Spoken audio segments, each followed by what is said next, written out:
Just a little funky. Is it Jimmy Stephen with like his anger issue? Yes.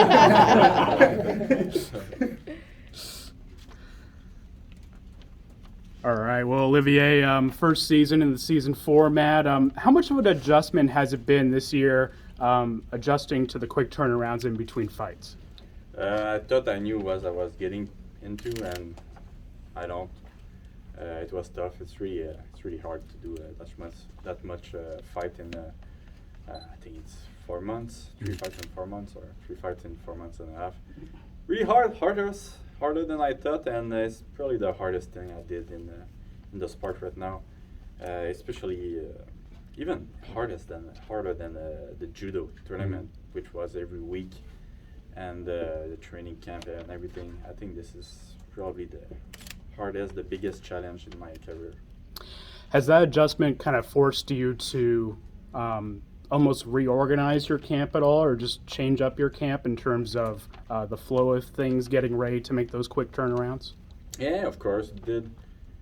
I think I've never been sober for that long since I'm 16, you know. But yeah.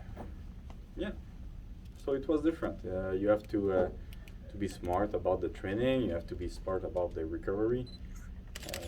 You have to count everything. So I think if I do the tournament next year, I would do some of the thing differently. And then the last question for me, obviously you've picked up a couple wins over a couple of former champions in the PFL. How much of a confidence booster was that for you entering the playoffs now? I mean, I think I'm the favorite to win the tournament right now.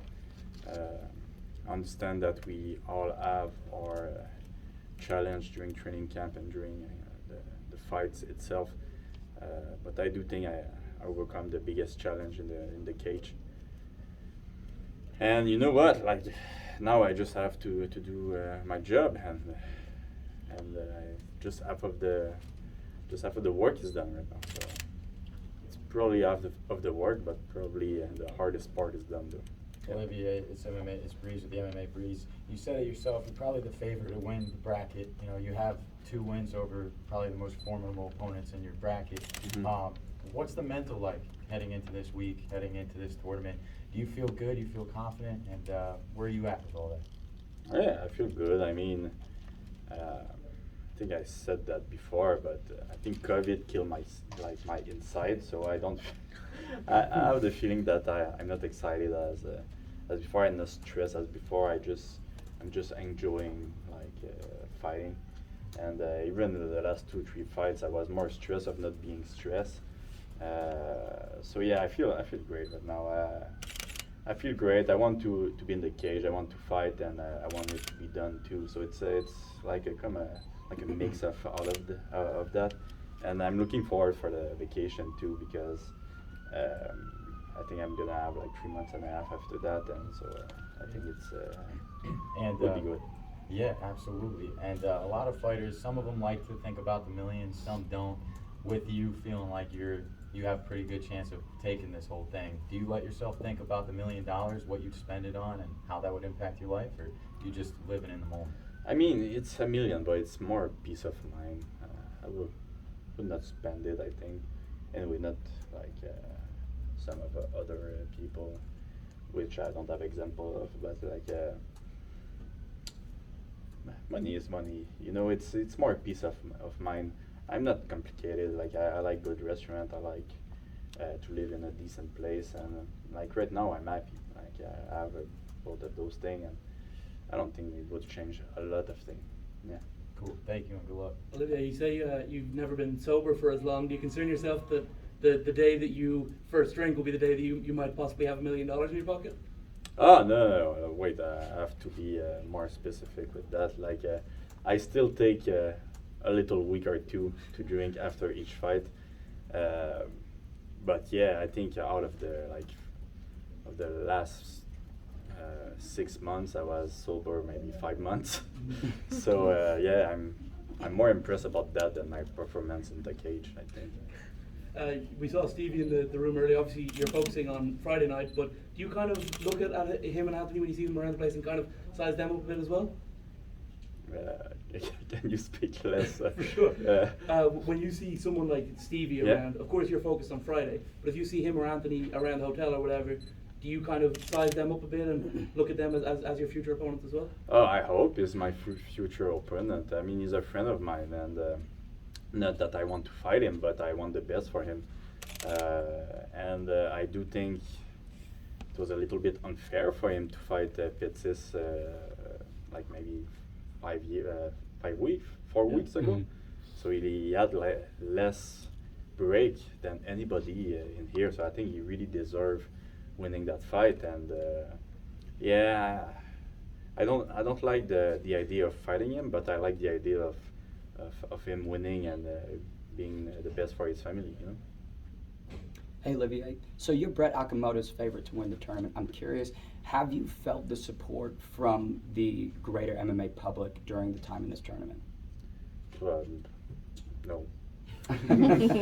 To tell you the truth, like I'm trying to, I'm still on social media, but I'm trying not to. I'm not even trying. I just don't mind. I just don't care. I think at that point. So, like, I do feel I'm the favorite, so that's I think that what's matter, you know. Sure. And your most recent fight came against Air Canada. They had your luggage hostage for a week, including your air fryer. Can you detail how frustrating that experience was? Bro, I like that air fryer. So it was kind of frustrating. They took my luggage for 10 days, Mhm. and the 10th day I decided like, okay, now I have to find it, and I was feeling like one of those movie about like the dad finding her daughter who got kidnapped. It was a kind of the same thing, So I was like really getting in with a lot of confidence everywhere, and people almost scared to answer me, and I finally got the freaking luggage, and but I wouldn't say smart, but a little bit of a peddler maybe. I bought everything back right away when they lost my luggage, because I knew they were going to pay me back. So,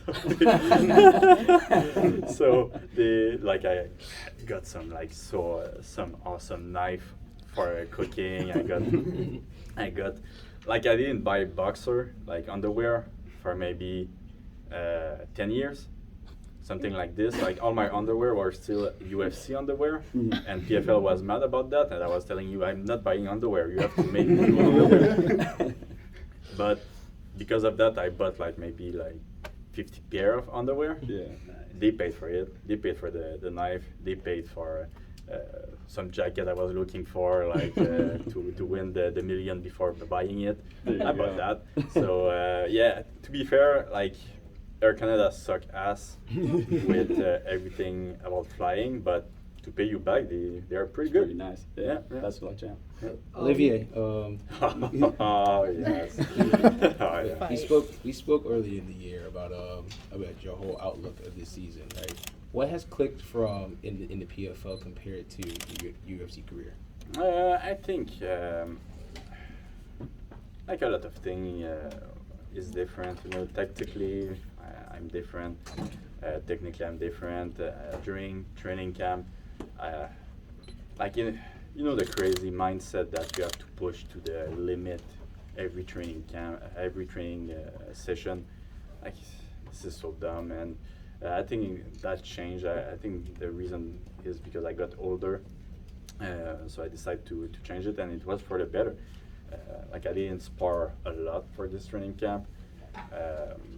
Every training was more to get better and be in shape, but nothing crazy. And it's the first time. Actually, today is the first time my heart rate was this low at night. So I think it's a good sign, and I think it's important. Before I was training really hard the last 2 weeks, and it's really important to peak in these in this part. You have to be ready the day of the fight, and maybe some of the fight I did before. When I think about it, I was just drained from the training camp. But yeah, I was 35 beat per second this tonight, so I was really oh fuck yeah, let's go. A few more Yeah, questions. and last one for me. you're competing across the street near MSG. This is the same location that your teammate George St. Pierre won the middleweight championship. Talk to me like what it's like to compete in this venue. Well, it's the Ulu Theater, Mhm. but I won't tell that to my grandchild.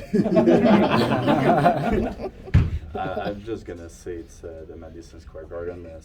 Yeah, of course, it's pretty awesome. Olivier, Miles from Bookie's Basement. How does What's it up? how does it feel to fight another fighter who represents Canada? No, but I mean, we are friends. We trained together before. It's not like I'm not excited about the fight. And I don't know if because I'm dead inside or if because he's my friend, but like I'm not excited about that fight. And to follow up on my colleague's question, do you still feel Okay. like you're the last Canadian martial artist, the last of your generation? No, I think there is some Canadian fighters that are really good. I mean, Charles Jourdain is there, Eman Zahabi, Alex Morgan that's gonna fight in the Contender Series, Mick Dufort, my training partner. Who else? Mandel Nalo. I mean, not a lot of people talk about Mandel Nalo, but he's so good. And Marc-André Barry. Now I'm just trying not to forget anybody, but like Johan Nenef, I almost almost forgot him. But yeah, there's some pretty good fighters coming behind me. But for sure, MMA received a big hit in Canada, a big uppercut by not only the government, but everything. I think it was illegal to make amateur fight in Canada. It's still illegal, I think, to make amateur fight in Canada, in Quebec actually. And it's illegal too to have a jiu-jitsu tournament. So I think that doesn't help the progress of MMA in Quebec. Would be good to change that a little bit. And last question, how do you feel your experience? Yo, you said 2 questions. It's like 3 questions. He's asking. Next person. Olivia. Hey, what the heck? Like, it's like Your last 7 fights have gone to the scorecards. Yeah. Do you feel a little pressure or an itch for? No, absolutely not. Thank you. Can they get it? You can put that during